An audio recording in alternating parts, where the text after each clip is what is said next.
At 11:47 p.m. on January 16, 1944, three people lay flat on the tiled roof of a row house in Lille, France, choking on chimney smoke and listening to the growl of an SS truck in the street below. 6 meters away, in the same gray murk, a man in a black wool cap whispered, "Ne bougez pas, don't move," and felt for the next chimney with his gloved hand. Beneath his fingers, hot bricks.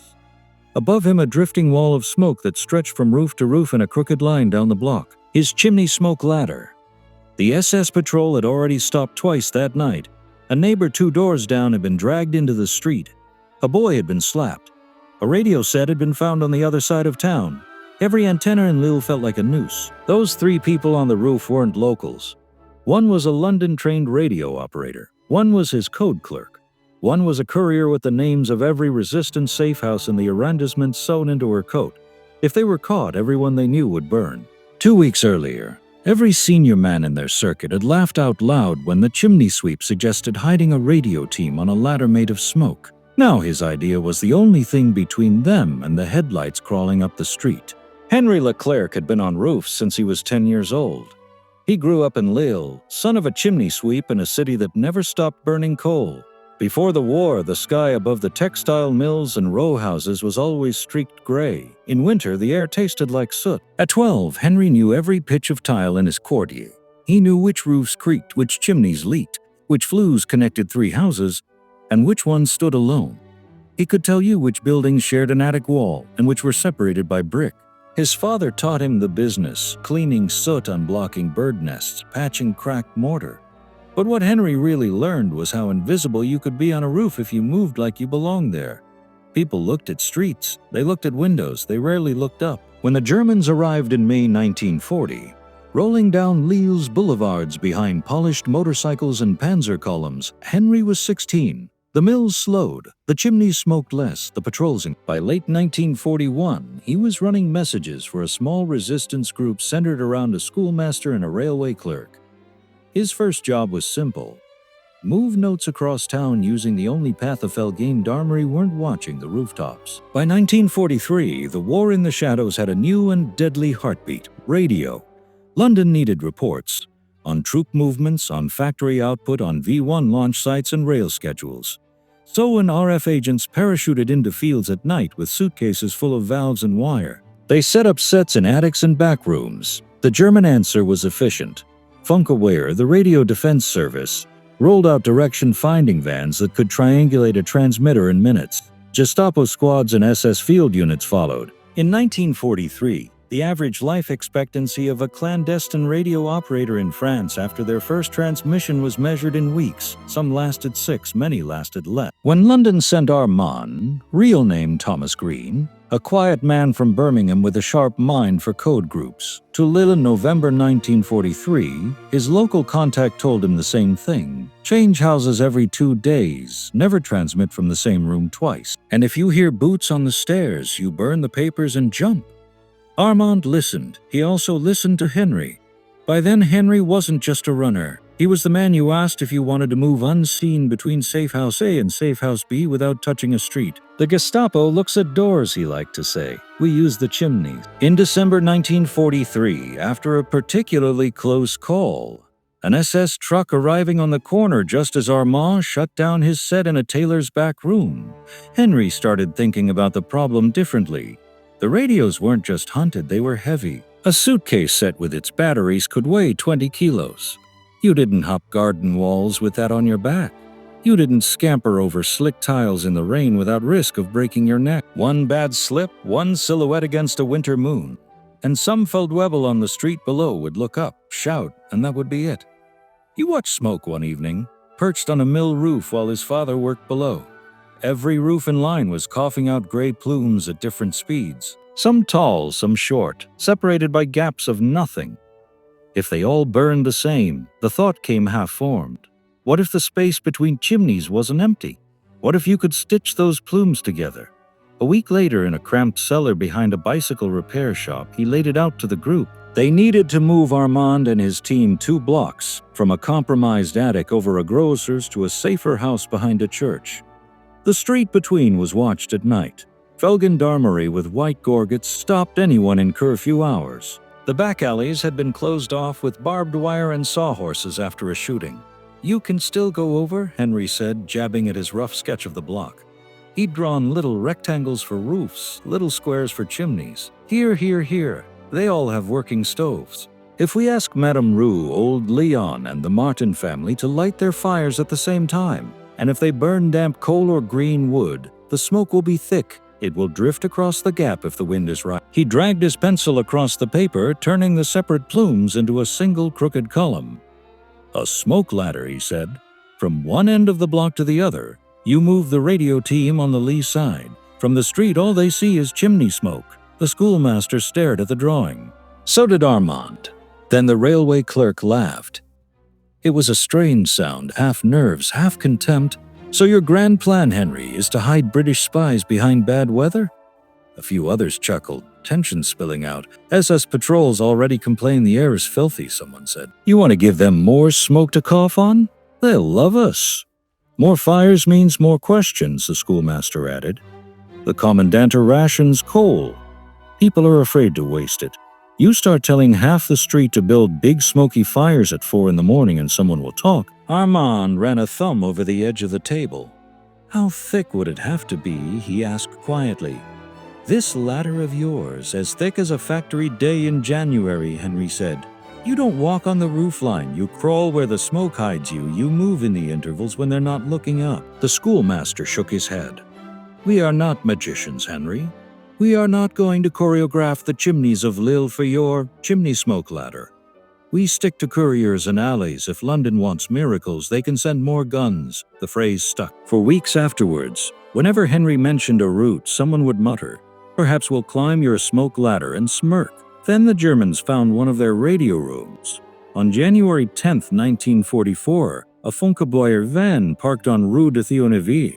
Its antenna turned slowly, sniffing the air. Inside, headphones crackled. A young operator frowned, adjusted his dials. He pointed. Gestapo and SS troops stormed a flat above a bakery. Armand wasn't there. His code clerk, Jean, was. So were 2 young runners and a notebook with 3 half-burned pages. Jean lasted 36 hours under interrogation. By the time he died, 10 addresses were compromised. The church safehouse, the grocer's attic, the bicycle repair shop. They didn't know when the raids would come. They only knew they would. On January 16th, a warning came through from a sympathetic gendarme. SS units were being assembled for a sweep of the quarter before dawn. "If they find a radio at any of our addresses," the schoolmaster said, "they roll up everything. We must move Armand now." "Streets are watched," the railway clerk said. "Back lanes are fenced," someone else added. "We are rats in a cage." Silence fell. Then Armand turned to Henri. "Can you still build your ladder?" he asked. The room went stiller. The schoolmaster opened his mouth to object, saw the look in Armand's eyes and closed it again. This was London's man, their signal's lifeline. "Yes," Henri said. His mouth was dry. "If the families agree, if the wind holds." "How many do you need?" Armand asked. 3 chimneys we can control. The rest will do what they always do." "Do it," Armand said. "Henri," the schoolmaster began. "Do it," Armand repeated. "If they catch us on the street, we all die. If they catch us in the attics, we all die. I will take my chances in the smoke." Convincing the neighbors took half of the short night they had left. Old Madame Roux at number 14 was easy. She hated the Germans with a passion that burned as hot as her stove. She agreed to burn wet coal, old rags, anything Henri handed her so long as it made smoke and annoyed any Felgendarm in range. Leon Martin was harder. Coal was rationed. He had children. "We are not asking you to waste it," Henri said, standing in his kitchen at 2 in the morning. "We are asking you to burn it badly. I will pay you back in fuel. I swear it on my father's grave." Leon stared at the 3 faces in his kitchen. Henri, the schoolmaster, and a stranger with tired eyes who spoke French with a foreign cadence. He finally nodded. "For my sons," he said, by 2:30 a.m. Henri had his line. Chimney 1, Rue, Chimney 2. A cafe whose owner would light his bread oven early by accident. Chimney 3, the Martins. Beyond that, 3 more houses that would burn whatever they had because it was a cold morning, and that's what they did every day. The wind was the last thing. From the mill roof, Henri held out his hand. It came from the west, not too strong. enough to lay the smoke sideways across the tiles along the line he'd drawn in his head. At 2:50, he went back down to the attic above the grocer's, where Armand and his team had already packed their set. The radio weighed like a dead child, too heavy, too precious. 10 minutes, Henri said. We leave when Madame Roux fills the sky, at 2:58 a.m. The first plume rose from Roux's chimney, dark and thick, carrying the sharp stink of burning rags. At 3:01, the cafe oven joined it, a pillar of pale gray. At 3:05, the Martin's fire took, belching brown clouds laced with the smell of damp wood and potato peelings. From the street, it looked like any other winter morning in an industrial town. From the roofs, it looked like a shifting wall. Henri went first. He slung the radio over his back. The code clerk followed, then the courier. Armand came last with a pistol and a small bundle of papers, the ones that would ruin them all if they were taken. They slipped out onto the roof through a trapdoor and dropped to their bellies. From that height, the street felt very far away and very close. The first meters were the worst. The smoke hadn't pooled yet. Their bodies were black shapes against a lead sky. Henri could feel every tile under his chest. Then the wind nudged Roux's plume sideways. They disappeared. He crawled in the lee of the first chimney, pressed so close his sleeve brushed hot brick. The smoke wrapped them rough and warm, making eyes sting and throats itch. It also broke up their outlines, turned limbs into shadows and shadows into nothing. He reached across the tiny gap between roofs, barely 60 centimeters, and felt for the lip of the next house. A second later, the code clerk's fingers gripped his ankle. Below, an SS truck rolled into the street, its engine note rising as it slowed. Henri froze. One more meter and his boot would be visible past the edge of the chimney. One backward shuffle and Armand's hand might knock a loose tile into the gutter, sending it skittering to the cobbles. They lay there, pressed between warm brick and shifting fog, while a man in a black coat stepped out of the truck, coughed, and waved a gloved hand in front of his face. Chase, these French and their chimneys, he muttered. He looked up, squinting against the smoke. From the street, he saw only a dirty plume, the faint line of tile, the harsh angle of brick. No faces, no boots, no radio suitcase. After a moment, he spat on the sidewalk, shouted to his driver, and the truck rolled on. The four figures on the roof exhaled together. The second gap was easier. The second gap was easier. The third was not. By then, Henri's eyes were watering so much that the world was a smear. He misjudged the distance between two chimneys and nearly rolled into a bare patch of roof. Only Armand's grip on his belt stopped him. Slow, Armand whispered. English, but the meaning needed no translation. It took them 16 minutes to travel less than 50 meters. At 3:27 a.m., they slipped through a loose tile into the attic above the church safehouse, a dim space that smelled of dust, wax, and old hymnals. The woman waiting there crossed herself when she saw them. Behind them, the smoke ladder frayed and thinned as fires burned hotter and cleaner. By full light, it was just another morning pall over a city learning to breathe under occupation. Within an hour, the SS were banging on doors across the neighborhood, shouting, dragging men into the street, demanding identity cards. They searched attics, they kicked in shutters. They did not find a radio set en route to the OMV. 6 months later, when the British historian who had become the so official chronicler interviewed Armand in London, he leafed through the operations reports and paused at January 1944. Lille circuit avoided major arrest sweep, he read aloud. By moving entire radio team across rooftops under cover of chimney smoke, Armand smiled faintly. Chimney smoke ladder, he corrected. You should give the lad his name for it. The historian raised an eyebrow. The lad, he went back to his brushes, Armand said. He'll probably clean some of your flues after the war. Don't print his name. In the official history, the episode became a single sentence in an appendix about local improvisations. Unofficially, it spread the way such things always do. Across northern France and Belgium, in the last year of the occupation, radio teams in a handful of towns began timing their moves to the kitchen fires of housewives and bakers. Some used only one chimney, some used 3. One madman in Rouen used the black smoke from a sabotaged coal depot to cover an entire quarter's worth of activity for an afternoon. No formal manual ever listed chimney smoke ladder as an approved concealment tactic. But years later, when the French army rewrote its urban warfare doctrine in the 1950s, a single line in a classified annex read, "Doctrinal note. In dense cityscapes, pay attention to vertical signatures: smoke, steam, dust as viable cover along roof routes.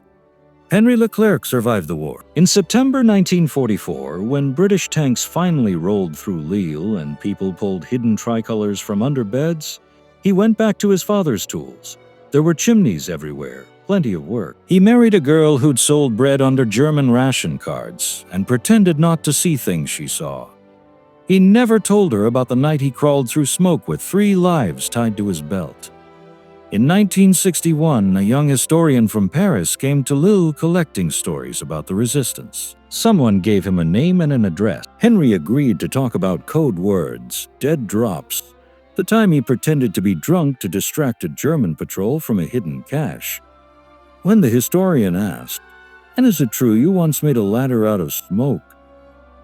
Henri laughed for the first time in the interview. "They still remember that," he said. He described the fires, the neighbors, the taste of soot in his teeth. He asked again that his name not be used. In the footnote that eventually appeared in a Little Read journal, the historian wrote, "In one Lille circuit, a chimney smoke ladder was used at least once to move a wireless team under the noses of SS patrols. The method depended on intimate local knowledge of roof lines and the cooperation of civilians willing to burn scarce fuel.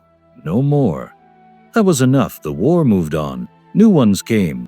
Radios shrank, satellites rose, the air over cities filled with different kinds of signals. But somewhere on some winter morning long after, a chimney sweep in Lille watched 3 plumes of smoke rise in just the right pattern and thought for a second of the way 4 bodies had once moved in that shifting gray, invisible to the men with trucks and guns below. And he smiled just a little at the memory of the trick everyone had mocked, until the night it worked.